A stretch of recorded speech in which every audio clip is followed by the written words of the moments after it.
My dear students, तो आज का जो हमारा सेकंड लेक्चर है फिज़िक्स का, आज का जो सेकंड लेक्चर है हम लोग के फिज़िक्स का, वो हम लोग इसमें यूनिट डायमेंशन चैप्टर जो हम लोग पढ़ रहे थे, यूनिट डायमेंशन चैप्टर का को ही आगे हम लोग कंटिन्यू कर रहे हैं। पिछले लेक्चर में हमने सिर्फ 4 ही क्वेश्चंस देखे थे, लेकिन आज से जो है हम लोग क्वेश्चंस ज़्यादा से ज़्यादा करने की कोशिश करेंगे, क्योंकि आप सभी को पता है कि लगभग 5000 क्वेश्चंस का सीरीज पूरा कलेक्शन होने वाला है 11-12 का फिज़िक्स का आपका।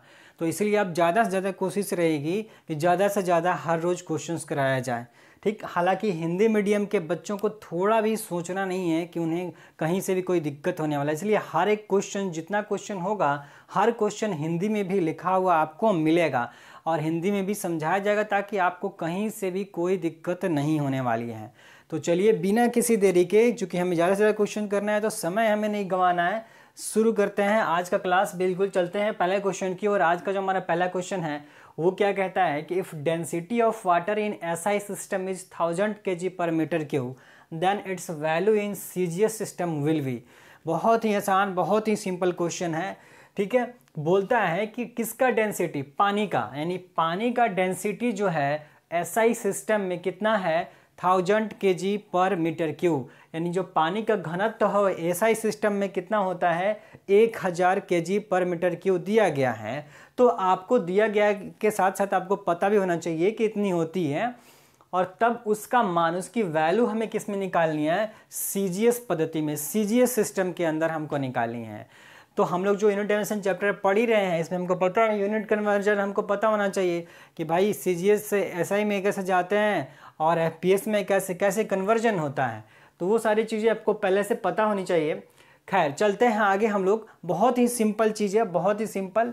चलिए देखते हैं क्या है कि भाई 1000 kg कितना दिया हुआ है, 1000 kg पर मीटर क्यूब, और हमसे पूछा जा रहा है किसमें पूछा जा रहा है, सीजीएस सिस्टम में। सीजीएस का मतलब होता है सेंटीग्राम सेकेंड, यानी सेंटी का मतलब सेंटीमीटर, लेंथ को सेंटीमीटर में नापिए, ग्राम यानी मास को ग्राम में नापिए, और समय को सेकंड में मापिए। आपको ये चीज़ें होती हैं। तो आपको देखना है कि भाई हमें सीजीएस में जाना है, यानी कि केजी पर मीटर क्यूब यूनिट दिया हुआ है, केजी यानी कि केजी को दिया हुआ है, और हमें किस में जाना है, ग्राम में जाना है, यानी कि केजी को किस में कन्वर्ट कर देना है हमको, ग्राम में, क्योंकि हमसे आंसर किस में पूछ रहा है, सीजीएस में पूछ रहा है। तो सीजीएस में मास किसका होता है, किसका मास का यूनिट क्या होता है, ग्राम होता है। तो इसका मतलब हमें केजी को किस में बदलना है, ग्राम में बदलना है। तो केजी को ग्राम में बदलना है, तो जब आप केजी को ग्राम में बदलेंगे, जब आप केजी को ग्राम में बदलेंगे तो केजी, 1 केजी बराबर कितना ग्राम, बोला 1000 ग्राम। 1 केजी में कितने ग्राम होते हैं, 1000 ग्राम होते हैं। 1 केजी में कितने ग्राम होते हैं, 1000 ग्राम होते हैं। अब दूसरी बात किसकी, मीटर की, यानी मीटर किसका यूनिट है, ऐसा यूनिट है लेंथ का है। तो लेंथ का ऐसा यूनिट कौन है, मीटर है आपका। ठीक, अब आपको किस में जाना है, सेंटीमीटर में, यानी मीटर को किस में बदलना है, सेंटीमीटर में। मीटर को किस में बदलना है, सेंटीमीटर में। इसका मतलब इस मीटर की जगह पे आपको क्या लिखना है, सेंटीमीटर जाना है। तो 1 मीटर में कितना सेंटीमीटर, बोला 100 सेंटीमीटर। तो इसका मतलब 1 मीटर के जगह पे क्या लिखेंगे, 100 सेंटीमीटर लिखेंगे। लेकिन यहाँ ध्यान दीजिए कि यहाँ पे क्यूब है, इसका मतलब इस 100 का भी क्या करेंगे, इस 100 सेंटीमीटर का क्या करेंगे, क्यूब कर देंगे। यहाँ पे मीटर क्यूब है ना, तो यहाँ भी इस 100 सेंटीमीटर का क्यूब कर देंगे। जैसे आप ये काम कीजिएगा, वैसे क्या होने वाला है, तो क्या होने वाला है, देखिए ऊपर में 1000 है तो 1000 रह गया, और नीचे में 100 का क्यूब करेंगे, तो 100 का क्यूब करेंगे, इसका मतलब 100 ये कितना पावर हो जाएगा, ये पावर हो जाएगा कितना, 6 हो जाएगा। 10 टू दी पावर कितना हो, इस मीटर क्यूब की जगह पे 100 सेंटीमीटर क्यूब कर दिया। लेकिन ये जो 1000 वैल्यू था, वो 1000 वैल्यू भी हमें यहाँ पे क्या करना पड़ेगा, लिखना पड़ेगा। तो ये 1000 रहेगा, और इस केजी की जगह पे हमने 1000 कर दिया। तो ये 1000 में 1000 यहाँ भी कितना हो जाएगा, पावर 10 का पावर कितना हो जाएगा, 6 हो जाएगा। यहाँ पावर कितना हो जाएगा, 10 का पावर 6, यहाँ 10 का पावर 3, 10 का पावर 3, 10 का पावर 6 हो गया। और इसका जब क्यूब करेंगे आप, तो यहाँ भी क्या हो जाएगा, 10 के पावर 6। तो 10 के पावर 6 से 10 का पावर 6 कैंसिल हो जाएगा, तो फिर बचेगा क्या, बोला सिर्फ 1 बचेगा, इसका मतलब 1 ग्राम पर सेंटीमीटर क्यूब, 1 ग्राम पर सेंटीमीटर क्यूब। तो आपका कौन सा आंसर हो जाएगा? आंसर नंबर बी हो जाएगा। बहुत सिंपल क्वेश्चन था, जस्ट आपको क्या करना है, कन्वर्ट करना है, केजी की जगह पे 1000 और मीटर की जगह पे 100 सेंटीमीटर क्यूब कर देना है, और ये 1000 वैसे रहेगा, बस वैल्यू रखेंगे, दोनों ऊपर नीचे कैंसिल हो जाएगा, क्या बचेगा? 1 बचेगा। तो सीजीएस में कितना होता है? 1 ग्राम पर सेंटीमीटर क्यूब, और ये एक्चुअल वैल्यू भी होती है। तो आप वैसे भी इसको याद रखेंगे, आप वैसे भी इसको याद रखेंगे, ठीक है। फ्लूइड मैकेनिक्स के लिए काफ़ी इंपॉर्टेंट है, आप याद रखेंगे कि वाटर की जो डेंसिटी होती है वो 1000 kg पर मीटर क्यूब होती है एसआई में, और सीजीएस में 1 ग्राम पर सेंटीमीटर क्यूब होती है। अब चलिए बात करते हैं नेक्स्ट सेकंड नंबर क्वेश्चन की।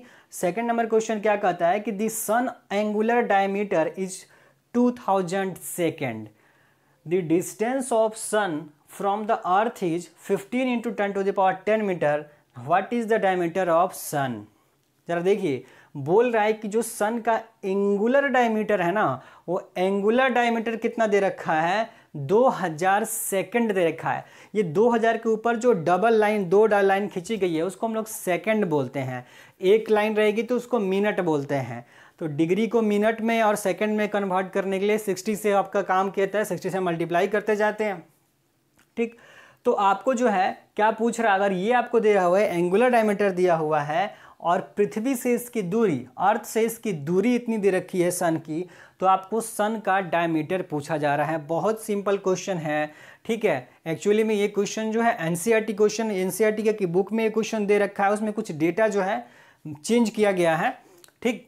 तो ये जो क्वेश्चन है देखिए कैसे कर सकते हैं। बोल रहे हैं एंगुलर डायमीटर, मान लीजिए ये कोई सन है, ये सन है, तो सन का ये डायमीटर हमें कैलकुलेट करना है, डायमीटर कैलकुलेट करना है, ठीक।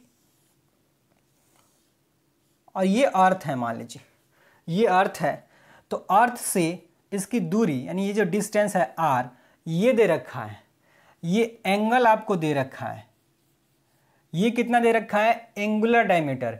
एंगुलर डायमीटर मतलब ये कितना दे रखा है आपको? क्वेश्चन में दे रखा है 2000 सेकंड, ये दे रखा है। ये अगर थीटा है हमारा, तो ये थीटा की वैल्यू दे रखी है आपको, ये आपका आर है।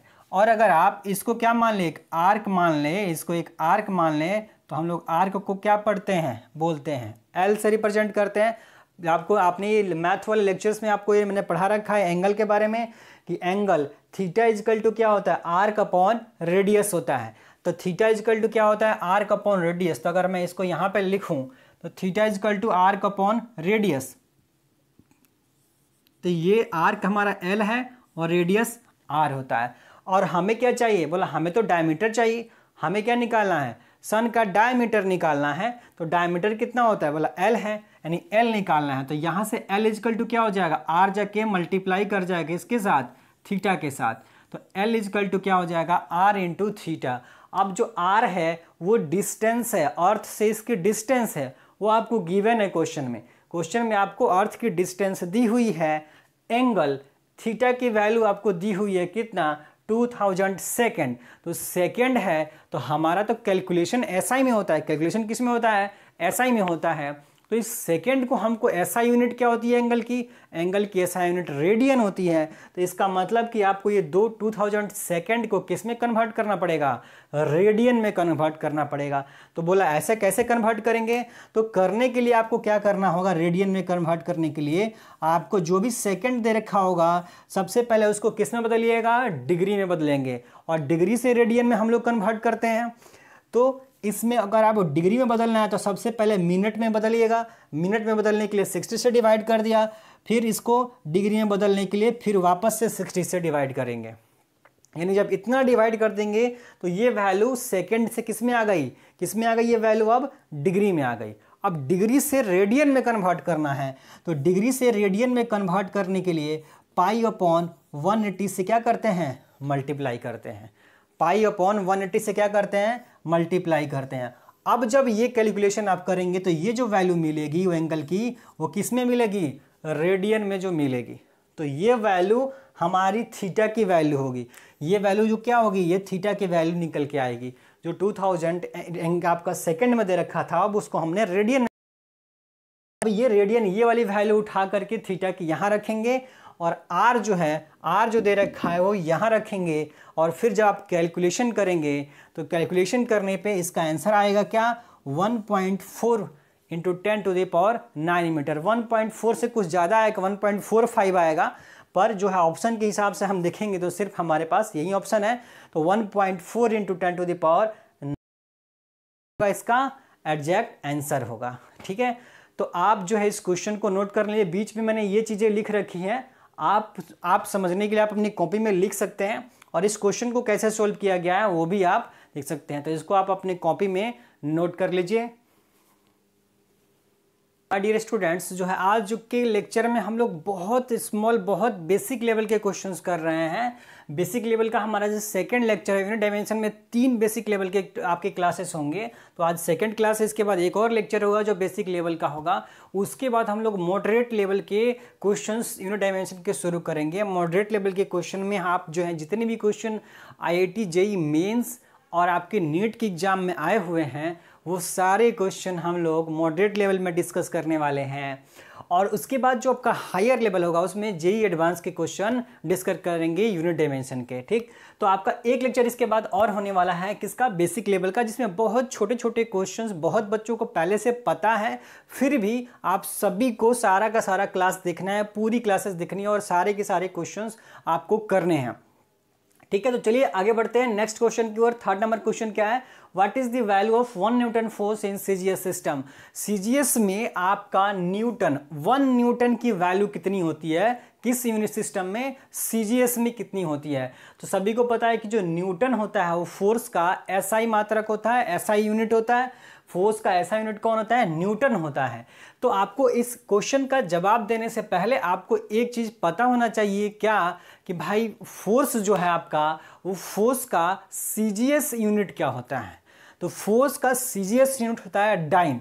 अगर आपको पता है कि फोर्स का CGS यूनिट क्या होता है, डाइन, तो सबसे पहले आप तुरंत क्या करेंगे, 2 ऑप्शन इसमें से कट कर देंगे। देखिए ऑब्जेक्टिव क्वेश्चंस के अंदर आपको ऑप्शन टिक करना आने से बेहतर होता है कि आपको ऑप्शन काटना आना चाहिए। अगर आपको ऑप्शन काटना आना चाहिए ना तो आपके पास क्या प्रोबेबिलिटी बढ़ जाती है क्वेश्चन का करेक्ट आंसर देने का।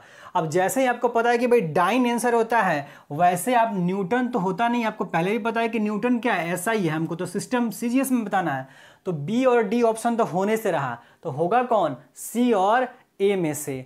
तो कितना वैल्यू होता है, 10⁵ डाइन होता है। कितना वैल्यू होता है, 10⁵ डाइन। 1 न्यूटन फोर्स की एज आपका CGS सिस्टम में क्या वैल्यू होती है, 10⁵ डाइन होती है। चलिए आगे बढ़ते हैं अगले क्वेश्चन की ओर। ये बहुत छोटे क्वेश्चन है, आपको ये डेटा याद रखनी है बिल्कुल। ठीक, व्हाट इज द, हालांकि आप इसका कन्वर्जन कैसे करते हैं SI से CGS सिस्टम में आप 11th क्लास में सारी चीजें पढ़े हैं और पढ़ेंगे भी। What is the value of 1 joule energy in CGS system. Same question, एक ही जैसा क्वेश्चन है, बस यहाँ पे फोर्सेस था, फोर्स की जगह पे यहाँ पे क्या आ गया है, एनर्जी या हीट आ गया है। ठीक, तो आपका 1 जूल एनर्जी, बिल्कुल जैसे आपको मैंने इस क्वेश्चन में बताया कि आपको फोर्स का CGS सिस्टम जैसे पता होना चाहिए, CGS यूनिट क्या होता है, उसी तरह से एनर्जी का आपका CGS यूनिट क्या होता है वो पता होना चाहिए। और वो क्या होती है, एनर्जी की CGS यूनिट क्या होती है, अर्ग होती है। क्या होती है, अर्ग होती है। तो जैसे मुझे अर्ग दिखेगा वो हमको बता देंगे कि भाई अर्ग यहाँ पे है, ये तो होने से रहा। वैसे भी जूल क्या था, ऐसा यूनिट था, तो वो तो होगा नहीं। इसका मतलब आंसर किस में से होगा, B और C में से होगा। तो कितनी वैल्यू होती है, 10⁷ होती है। कितनी वैल्यू होती है, 10⁷ अर्ग। 1 जूल एनर्जी की वैल्यू जो CGS सिस्टम में अगर बात करेंगे तो कितनी होती है, 10⁷ अर्ग होती है। अब बात करते हैं नेक्स्ट क्वेश्चन की ओर। नेक्स्ट क्वेश्चन चलते हैं। नेक्स्ट क्वेश्चन क्या है, time period of simple pendulum. ये एक्चुअली आपको हार्मोनिक मोशन SHM का क्वेश्चन है, SHM में हम लोग इसको पढ़ते हैं, लेकिन ये जो क्वेश्चन है ये आपको यूनिट डायमेंशन चैप्टर में भी पढ़ाया जाता है। यूनिट डायमेंशन चैप्टर के अंदर जो डायमेंशनल मेथड होता है, उस डायमेंशनल मेथड से हम लोग को ये टाइम पीरियड कैलकुलेट करना होता है कि सिंपल आप ऑसिलेशन का, सिंपल पेंडुलम का आपका टाइम पीरियड कितना होता है। तो सिंपल पेंडुलम का टाइम पीरियड कितना होता है ये हम लोग डायमेंशनल मेथड से कैलकुलेट करते हैं इस यूनिट डायमेंशन चैप्टर के अंदर। इसीलिए मैं इस क्वेश्चन को यहाँ पे लेके चल रहा हूँ। तो आपको जवाब देना है कि भाई क्या होता है, जस्ट फॉर्मूला बताना है हमको। तो फॉर्मूला क्या होता है टाइम पीरियड का, T = 2π √L/G। क्या होता है, टी इजकल टू 2π√L/g होता है। ठीक है, जी आपको पता है पहले से, एक्सेलरेशन ड्यू टू ग्रेविटी होती है। तो ये आपके 3 क्वेश्चन आ गए, इनको भी आप अपनी कॉपी में नोट कीजिए। 6 नंबर क्वेश्चन क्या कहता है कि Young modulus of steel is 1.9 × 10⁻11 newton metre square, newton per metre square, it's value in CGS system will be. अभी हम लोग सिर्फ अभी तक अभी यूनिट में ही बातें चल रही हैं, तब से पिछले वाला लेक्चर और अभी तक जो हमने कुछ जितने क्वेश्चन किए थे अभी तक सिर्फ यूनिट्स की हम लोग बात कर रहे हैं। तो ये यूनिट पे आपका देखा जाए तो एक तरह से लास्ट क्वेश्चन ही है। Young modulus of steel is value दे रखी है किसकी, यंग मॉडुलस की, यंग मॉडुलस की, यंग गुणांक की वैल्यू दे रखी है आपको इतना, और आपसे पूछा जा रहा है कि इसकी वैल्यू किस में बतानी है, CGS में तो बतानी है। तो आपको यंग मॉडुलस क्या होता है ये तो अब फ्लूइड मैकेनिक्स में हम लोग देखते हैं। ठीक है, हुक्स लॉ में आप देखेंगे वहां पर आपको मिल जाएगा। तो आपको यहाँ पे ये देखना है क्या कि भाई हमें कहाँ इसकी बात कर रहा है, हमें तो यूनिट से कन्वर्जन से मतलब है। हमें यूनिट दे रखा है न्यूटन पर मीटर स्क्वायर, और कल ही मैंने पिछले वाली क्लास में आपको बताया प्रेशर का ऐसा यूनिट क्या होता है, पास्कल, और प्रेशर का ऐसा यूनिट पास्कल को हम लोग न्यूटन पर मीटर स्क्वायर बोलते हैं, इसी को बोलते हैं पास्कल। तो जो है इसका वैल्यू हमको किस में बताना है, CGS में, यानी CGS में जाना है, हमें तो सिर्फ यूनिट से मतलब है। तो हम देखेंगे भाई न्यूटन पर मीटर स्क्वायर है, इसकी हमको कहाँ ले जाना है, CGS में। न्यूटन को अगर CGS में ले जाएंगे तो डाइन होगा, और मीटर को ले जाएंगे तो सेंटीमीटर होगा। तो हम देखेंगे डाइन और सेंटीमीटर, सारे ऑप्शन में डाइन और सेंटीमीटर है, तो यूनिट तो हमारा एक जैसा दिख रहा है। ऑप्शन कैसे काटा जाता है उसके बारे में मैं आपको बता रहा हूँ, कैसे सोचते कैसे हैं। तो यहाँ देखेंगे डाइन और यहाँ सेंटीमीटर, तो ऊपर में डाइन नीचे में सेंटीमीटर स्क्वायर होना चाहिए था। वो देखा कि चारों ऑप्शन में सेम ही यूनिट्स दे रखा है, इसका मतलब कि अब हमें वैल्यूज देखनी पड़ेगी। जब वैल्यूज देखनी पड़ेगी तो चलते हैं वैल्यू पे। तो हमको क्या करना पड़ेगा भाई, 1.9 × 10⁻11 है न्यूटन आपको दे रखा था। 1 न्यूटन में कितना डाइन, अभी हम लोग क्वेश्चन किए थे 1 न्यूटन में कितना डाइन, बोला 10⁻5 डाइन, कर देंगे 10⁻5 डाइन अपॉन मीटर, मीटर में कितना सेंटीमीटर है, बोला 100 सेंटीमीटर। तो आपको क्या करना है, बस 100 सेंटीमीटर। तो यहाँ स्क्वायर लगा हुआ है, तो आपको इस 100 का भी क्या करना पड़ेगा, स्क्वायर करना पड़ेगा। और यहाँ पे यूनिट क्या मिल जाएगी आपकी, यूनिट मिलेगी डाइन पर सेंटीमीटर स्क्वायर, ये यूनिट मिल जाएंगे। बस आपको इसको कैलकुलेशन करेंगे, कैलकुलेशन करते ही आप क्या देखेंगे भाई 100 है, 100 का मतलब 10⁻2, और 2 का स्क्वायर जब पावर करेंगे 2 तो 4 हो जाएगा, नीचे में 4 पावर ऊपर में 5 पावर, तो 4 पावर से कैंसिल हो जाएगा, तो ऊपर में क्या बचेगा, सिर्फ 10 बचेगा। तो ऊपर में जब 10 बचेगा तो यानी कि 10 का पावर 1, अब जब मल्टीप्लाई करेंगे इसमें तो आपको देखिए हर जगह 1.9 दिया है, यानी 1.9 के साथ हमें कुछ भी नहीं करना है, हमें करना किसके साथ है, जस्ट 10 का पावर देखना है। तो यहाँ 10 का पावर 11 है, और यहाँ से हमें एक 10 मिल रहा है, यानी कि 10 का पावर 11 और एक और आ जाएगा 10, तो कितना हो जाएगा, 10⁻12 हो जाएगा। तो 10⁻12 कौन सा ऑप्शन में दिया हुआ है, बोला C ऑप्शन में दिया हुआ है। तो हमारा आंसर क्या हो जाएगा, 1.9 × 10⁻12 डाइन पर सेंटीमीटर स्क्वायर हो जाएगा। तो डियर स्टूडेंट्स, अभी तक हमने यूनिट्स के कुछ बहुत छोटे बहुत बेसिक लेवल के क्वेश्चंस हमने किया। अब हम लोग थोड़े बढ़ते हैं आगे और चलते हैं किसकी ओर, डायमेंशन की ओर हम लोग चलते हैं। तो डायमेंशन में हमारा पहला क्वेश्चन है, यानी कि आप टोटल नंबर 7वां नंबर क्वेश्चन जो है वो कहता है कि the dimension of linear momentum is. देखिए डायमेंशन आपको बहुत सारे क्वांटिटी का डायमेंशन वगैरह और यूनिट वगैरह आपको याद होना चाहिए।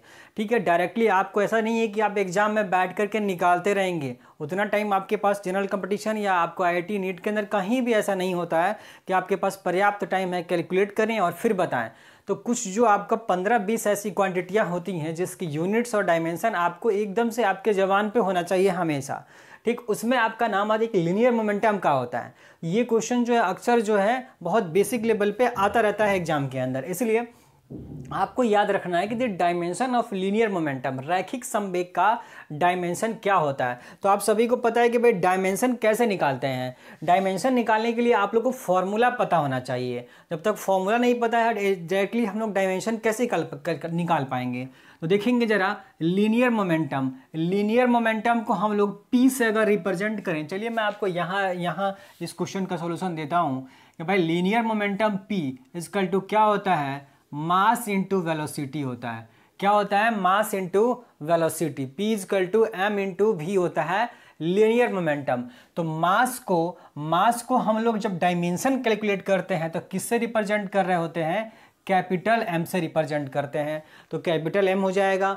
उसके बाद वेलोसिटी, तो वेलोसिटी का यूनिट होता है मीटर पर सेकेंड। तो मीटर पर सेकेंड को हम लोग क्या लिखते हैं? मीटर पर सेकेंड। मीटर को लेंथ को हम लोग L से रिप्रेजेंट करते हैं, और मीटर पर सेकेंड यानी पर यानी कि नीचे, सेकेंड को किससे? T से रिप्रेजेंट कर रहे होते हैं।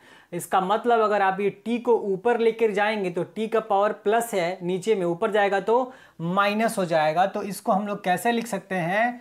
MLT to the power -1। -1 कहाँ है? T नीचे में था तो प्लस, ऊपर लेके जाएंगे तो माइनस। तो क्या बन गया? MLT to the power -1। कौन सा ऑप्शन मिल रहा है हमारे पास? देखेंगे पहला ही option MLT to the power -1। तो लीनियर मोमेंटम का आपका क्या हो जाएगा? Dimension MLT to the power -1। आपको एकदम से याद रखना है इसको। चलिए अब बढ़ते हैं अगले क्वेश्चन की ओर। What is the dimension of A in the relation? ये रिलेशन आपको दे रखा है F equal to AT plus BX, और आपको इसमें क्या पूछ रहा है? इस रिलेशन में A का डायमेंशन पूछ रहा है। देखिए A का डायमेंशन आपको निकालना है, और आपको वहां बता रखा है, क्वेश्चन में उसने बता रखा है, क्या बता रखा है? कि F क्या है? फोर्स है, और X क्या है? डिस्टेंस है। यानी कि जो भी हमको ये रिलेशन दिया गया है F equal to AT plus BX, इसमें हमें A का क्या निकालना है? बीमा निकालना है। हिंदी में अगर बोलें तो A का क्या निकालना है? बीमा निकालना है, डायमेंशन निकालना है। तो बोला अगर डायमेंशन निकालना है तो हमें कुछ डायमेंशन से रूल्स पता होना चाहिए। डायमेंशन का एक रूल है, वो क्या कहता है? कहता है, बहुत ज़्यादा इंपॉर्टेंट रूल है, वो कहता है कि दो क्वांटिटी अगर आपस में इक्वल है, अगर इक्वल है तो वो इक्वल तभी होगी जब उनका डायमेंशन सेम होगा। क्या होगा? डायमेंशन सेम होगा। ये रूल आप याद रखेंगे। अगर यूनिट डायमेंशन चैप्टर पढ़ेंगे तो आपको ये 3-4 रूल जो है आपको याद रखने पड़ते हैं। ठीक है, तो एक रूल वो कहता है कि दो क्वांटिटी अगर आपस में इक्वल हैं तो कहीं ना कहीं एकदम से उनके डायमेंशन सेम होंगे, तभी वो इक्वल हो सकते हैं। ठीक, तो इसका मतलब हम देख रहे हैं कि ये जो F क्या है? फोर्स इजकल टू में इतनी वैल्यू दे रखी है, यानी कि ये फोर्स और ये जो वैल्यू है, ये जो वैल्यू दे रखा है AT प्लस BX, इन दोनों की क्वांटिटी के दोनों की डायमेंशन क्या होगी? सेम होने वाली है। ठीक, अब आपको एक और इसका नियम है, एक और लॉ है, वो क्या कहता है? वो ये कहता है कि दो क्वांटिटी आपस में तब भी जोड़ी जा सकती है या घटाई जा सकती है जब उनके डायमेंशन सेम हो। यानी दो क्वांटिटी, कोई भी दो क्वांटिटी को आप तब भी जोड़ और घटा सकते हैं जब क्या? जब उनके डायमेंशन सेम होंगे। इसका मतलब अगर आप राइट साइड में देखेंगे तो AT और BX आपस में जुट रहे हैं, तो ये तभी जुट रहे होंगे जब इनके डायमेंशन आपस में सेम होंगे। अब जरा देखिए, एक लॉ बोलता है कि भाई फोर्स का जो है, जो फोर्स का डायमेंशन होगा वही डायमेंशन इनका होगा, और दूसरा लॉ बोलता है कि भाई इन दोनों का डायमेंशन भी आपस में सेम ही होगा, क्योंकि ये दोनों आपस में प्लस हो रहे हैं। प्लस तभी होते हैं जब डायमेंशन सेम होता है। इसका मतलब तो कुल मिलाकर अगर दोनों लॉ को अगर आप मिला करके एक में मिला करके अगर आप सोचेंगे तो क्या जवाब देंगे? जवाब देंगे सर कि जो आपका AT है उसका डायमेंशन, BX उसका डायमेंशन, और F इसका डायमेंशन, इन तीनों का डायमेंशन क्या होने वाला है? सेम डायमेंशन होने वाला है। तीनों का क्या डायमेंशन क्या होगा? सेम डायमेंशन होगा। जैसे हमको पता चला कि भाई सेम डायमेंशन है, तुरंत निकाल देंगे। कैसे निकाल देंगे? कि भाई ये फोर्स का डायमेंशन हमको पहले से पता है। फोर्स का डायमेंशन क्या होता है? MLT टू दी पावर -2 होता है। फोर्स का डायमेंशन क्या होता है? ML टू दी पावर -2 होता है। चाहे तो आप ऐसे भी इक्वल कर सकते हैं, आप यहाँ से भी निकाल सकते हैं। कैसे निकाल सकते हैं? कि भाई F इजकल टू क्या हो जाएगा? AT हो जाएगा। डायमेंशन है, अगर डायमेंशन सेम है तो हमने क्या कर दिया? इक्वल कर दिया। तो F इजकल टू क्या हो जाएगा? AT। ए का डायमेंशन पूछना था तो T जा करके क्या कर जाएगा? F के नीचे डिवाइड कर जाएगा। F के नीचे क्या हो जाएगा? T डिवाइड कर जाएगा। तो अगर आपको A का डायमेंशन चाहिए तो F का डायमेंशन, फोर्स का डायमेंशन क्या होता है? MLT टू द पावर -2 होता है। और T यानी कि टाइम, तो टाइम के लिए हम लोग क्या पर लिखते हैं? T लिखते हैं, कैपिटल T लिखते हैं। तो t का पावर यहाँ पे प्लस का 1 है, कुछ नहीं है, इसका मतलब क्या है, +1 है। जब ये 1 ऊपर जाएगा तो -1 हो जाएगा।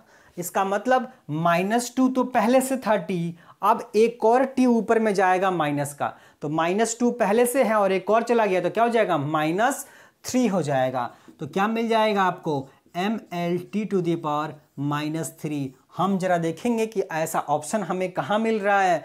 हमें सर आंसर मिल रहा है कहाँ पे, ऑप्शन नंबर सी में। तो इसका आंसर क्या हो जाएगा, आपको आंसर हो जाएगा सी नंबर।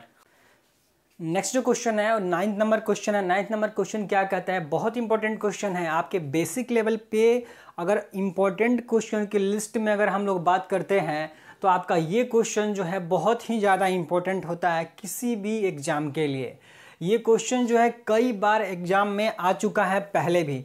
तो जो है इस क्वेश्चन को आप लोग बहुत ध्यान से देखेंगे और आप इस जो वैल्यू होगा, जो डायमेंशन होगा, अपना टाइम बचाने के लिए अगर संभव हो, पॉसिबल होगा तो इसके जो डायमेंशन आएंगे, इसका जो वैल्यू आएगा वो आप याद रखेंगे। तो चलिए क्वेश्चन क्या है जरा देखते हैं। कहता है कि what is the dimension of van der Waals constant a in the given equation. ये जो इक्वेशन दे रखी है, इस इक्वेशन में आपको ए का डायमेंशन, ए क्या है आपका, वैन डेर वाल्स नियतांक है। वैन डेर वाल्स नियतांक है। वैन डेर वाल्स एक साइंटिस्ट हैं, उन्होंने गैस का एक इक्वेशन दे रखा है। 11th क्लास में आपका एक चैप्टर है काइनेटिक थ्योरी ऑफ गैस। तो काइनेटिक थ्योरी ऑफ जब गैस आप पढ़ते हैं तो उसी में आता है आपका रियल गैस इक्वेशन।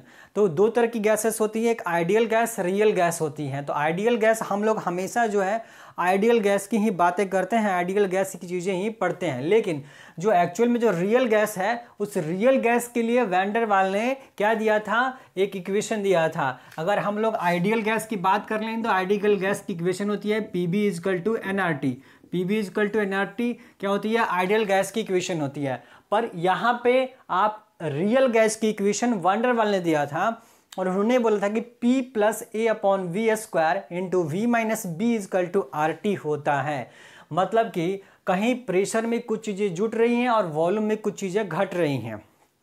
ऐसा उन्होंने रियल गैस के लिए अपनी इक्वेशन दी।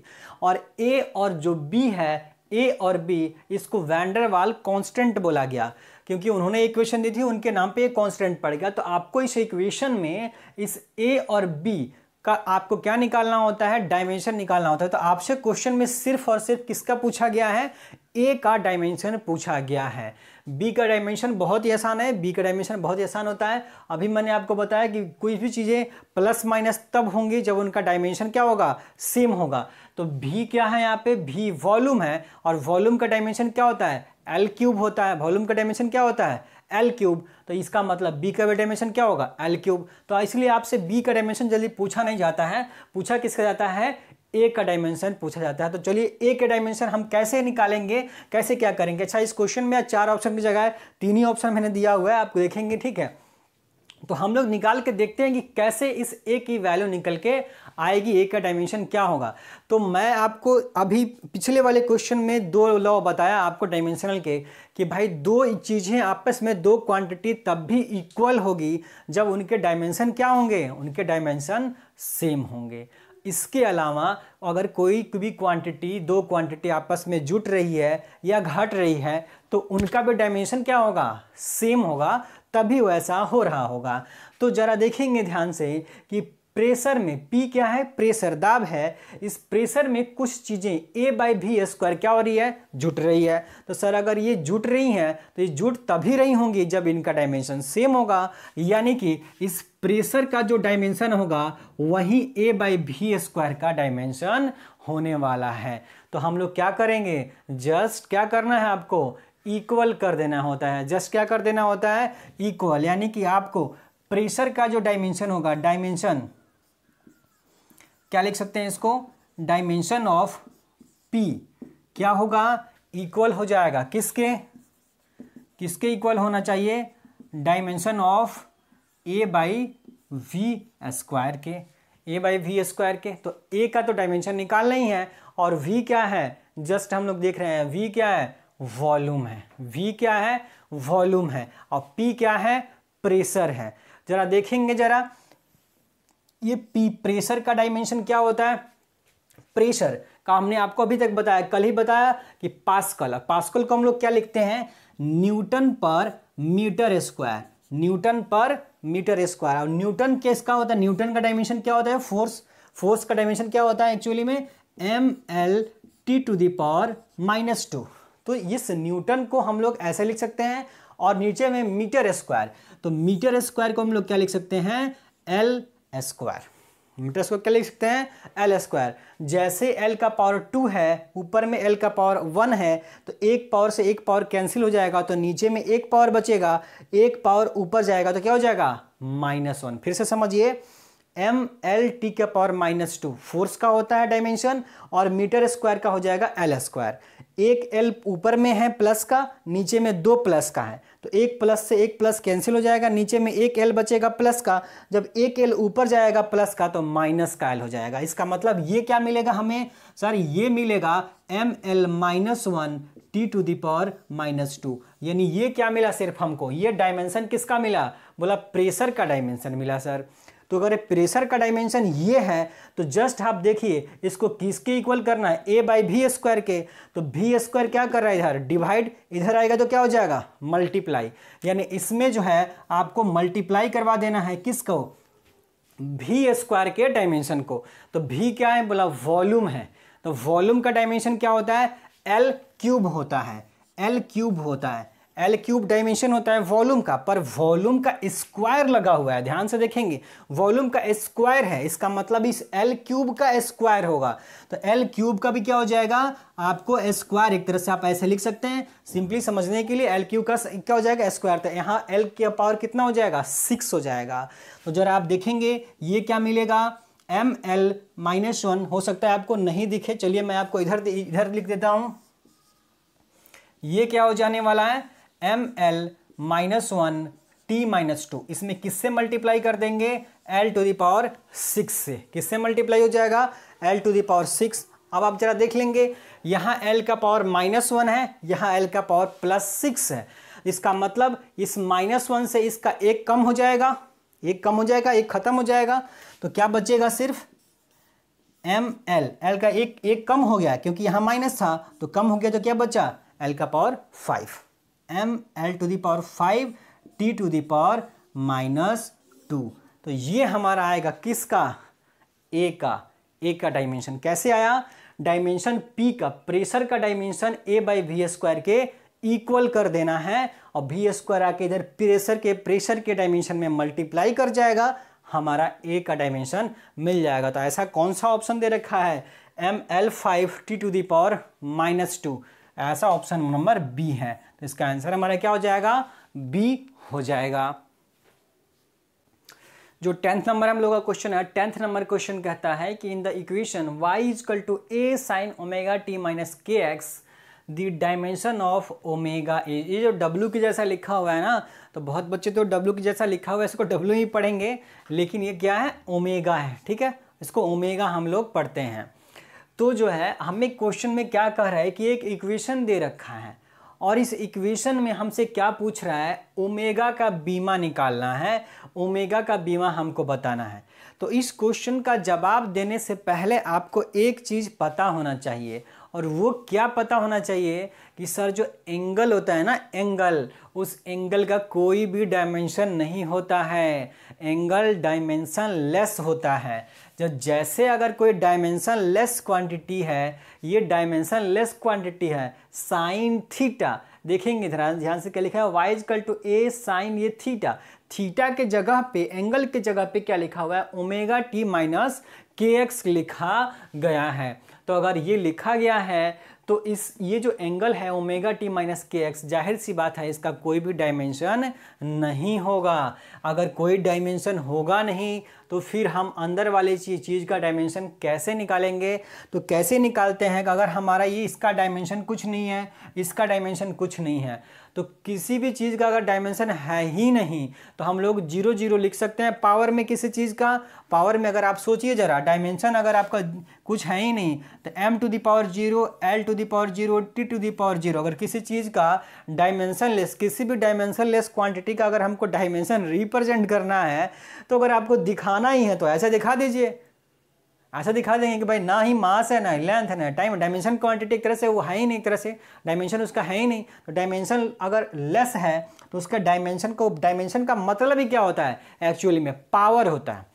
डायमेंशन का एक्चुअली मतलब क्या होता है, पावर। तो ये देखेंगे यहाँ पावर तो है ही नहीं, पावर 0 है। इसका मतलब किसी भी डायमेंशनलेस क्वांटिटी को हम ऐसे रिप्रेजेंट कर सकते हैं। तो इसका मतलब होता क्या है भाई, किसी चीज़ का पावर अगर 0 है इसका मतलब 1 होता है।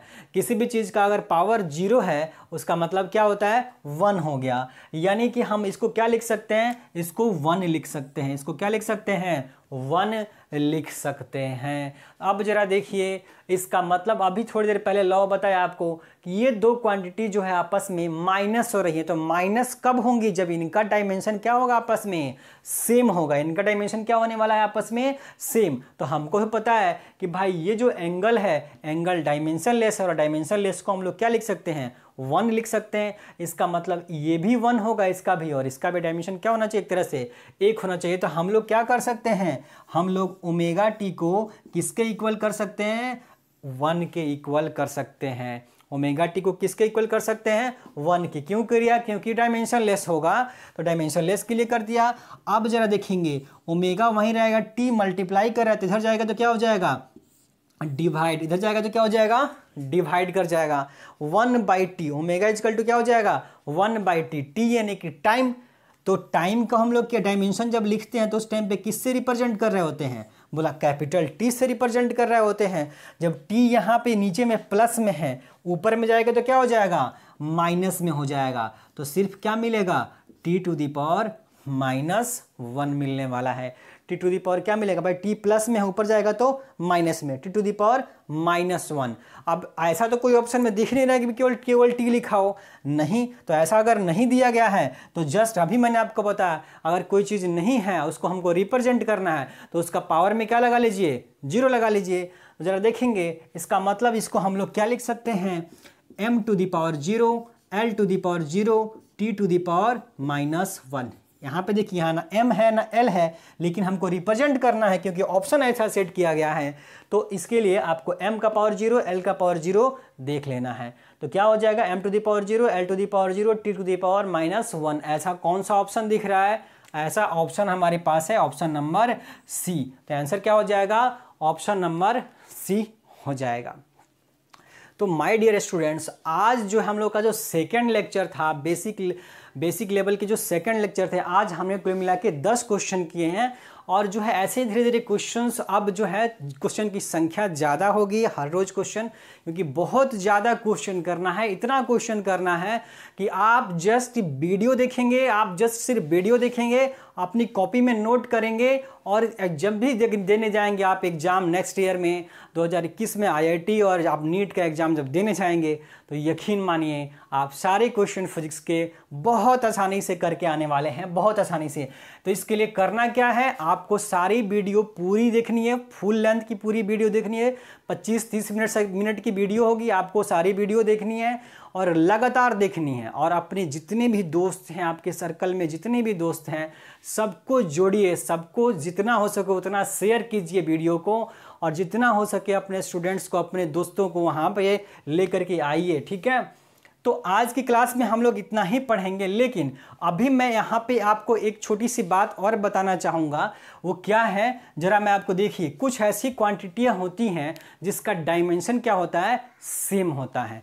तो उनकी जरा एक लिस्ट है, उस लिस्ट को आप लोग एक बार देख लीजिए और अपनी कॉपी में लिख लेंगे और याद रखेंगे। इससे आपको क्या होने वाला है कि आपको अलग अलग डायमेंशन याद नहीं करना पड़ेगा कि भाई इस क्वांटिटी का ये होता है, ये क्वांटिटी 5, 6, 7 ऐसी क्वांटिटियां हैं जिसका पता चला डायमेंशन सेम ही है।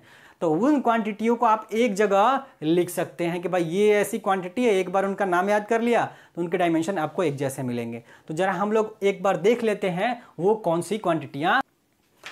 तो मैं जिसकी बात कर रहा था कि जो है कुछ ऐसी क्वांटिटियाँ होती हैं जिनका डायमेंशन क्या होता है, सेम होता है। तो वो कौन सी क्वांटिटियाँ हैं, कुछ उनका लिस्ट दे रहा हूँ मैं आपको। ये लिस्ट आप अपनी कॉपी में लिख लीजिए, नोट कर लीजिए, इसे याद कर लीजिए, ताकि जो है बहुत आसान होगा आपके लिए क्वेश्चंस करना। क्योंकि यूनिट डायमेंशन चैप्टर, देखिए यूनिट डायमेंशन चैप्टर से हमेशा एक क्वेश्चन पूछा जाता है।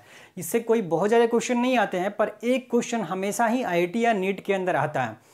तो इसलिए एक एक नंबर, हमें तो एक एक नंबर जोड़ना है, कहीं से भी कोई क्वेश्चन छूटना नहीं चाहिए, इसलिए हम लोग जितना हो सकता है उतना कोशिश करके चलेंगे। ठीक है, तो हमारा जो नोट है, नोट नंबर 1, नोट में पहले बात जो क्या लिखा है कि स्ट्रेन, जिसे हम लोग विकृति बोलते हैं, आपको एंगल, रिफ्रैक्टिव इंडेक्स जिसे अपवर्तनांक बोलते हैं, या रिलेटिव डेंसिटी, अपेक्षिक घनत्व, इसके कोई भी रिलेटिव टर्म, रिलेटिव में रिलेटिव डेंसिटी ही नहीं, केवल रिलेटिव अगर कुछ भी हो, रिलेटिव परमिएबिलिटी हो, रिलेटिव परमिटिविटी हो, तो कुछ भी हो, रिलेटिव अगर है, रिलेटिव का मतलब रेशियो, अगर रेशियो की बात करते हैं ना कि सेम क्वांटिटी का रेशियो, अगर दोनों सेम क्वांटिटी है, ठीक है, और उसका रेशियो अगर हमसे पूछा जा रहा है, तो हमेशा रेशियो के क्या होते हैं, रेशियो, ये सारी चीज़ें क्या होती हैं, डायमेंशन लेस होती हैं, इनका कोई डायमेंशन नहीं होता है।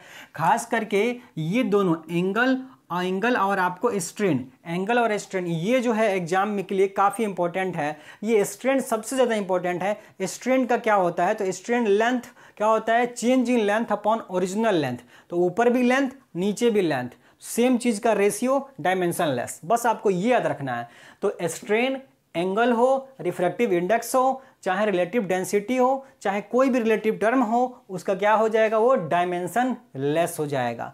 अब कुछ और है, जैसे वर्क है, हीट है, एनर्जी है, टॉर्क है, इनका क्या होता है, डायमेंशन सेम होता है। इन चारों क्वांटिटी का डायमेंशन क्या होता है, सेम होता है। कितना होता है, mL²T⁻²। इसी तरह से प्रेशर का, स्ट्रेस का और यंग मॉडुलस का, एनर्जी डेंसिटी का, ये काफ़ी इंपॉर्टेंट है। एनर्जी डेंसिटी का जो डायमेंशन होता है वो क्या होता है, सेम होता है, mL⁻⁻1 T⁻⁻2 होता है। तो इसे आप अपनी कॉपी में नोट कर लेंगे।